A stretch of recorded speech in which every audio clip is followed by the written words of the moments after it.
बच्चों, आज हम डिस्कस करेंगे कंसेप्ट ऑफ अकाउंटिंग इक्वेशन। इसको हम पहले बहुत व्यवहारिक रूप में देखते हैं कि जब हम बिजनेस स्टार्ट करते हैं तो हमारे पास में एक बैलेंस शीट टर्म सबने सुना होता है। बैलेंस शीट एक ऐसी शीट है जिसके एक तरफ सारी एसेट्स और एक तरफ सारी लायबिलिटीज की लिस्ट दी होती है।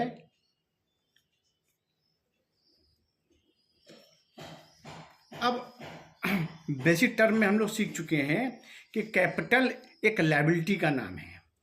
एक बंदे ने मान लेते हैं कैपिटल लगाई 1,00,000 रुपए की।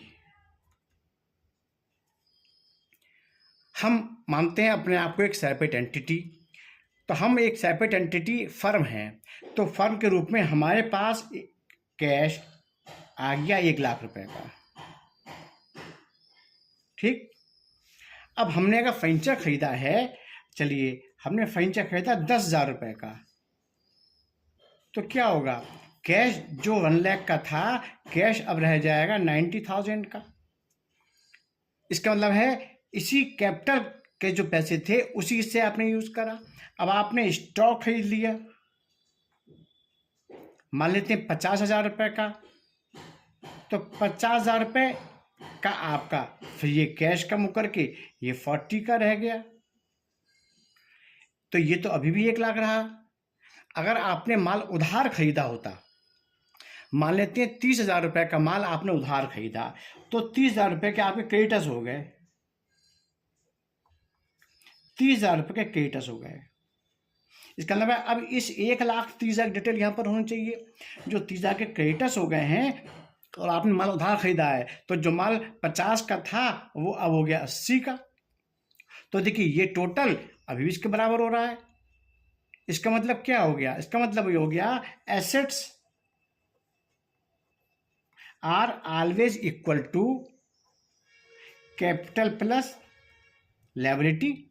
तो देखिए यहाँ पर हमारे पास जो एसेट्स हैं ये जोड़ लीजिए, ये टोटल एसेट्स हमारे पास हो रही हैं 1,30,000 की, और इधर ये दो आइटम कैपिटल और लायबिलिटी मिला के ये भी एक 30 की हो रही हैं। Means assets are always equal to capital plus liability. Assets देखिए 130 की हैं,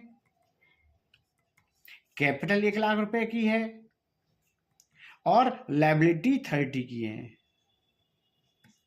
इसी बात को प्रूव करने के लिए अकाउंटिंग इक्वेशन फ्रेम की जाती हैं। हम लोग अब डीके गोयल का क्वेश्चन नंबर 1 से स्टार्ट करते हैं। मैं अपलोड करता हूं, आप लोगों की इससे मदद होगी।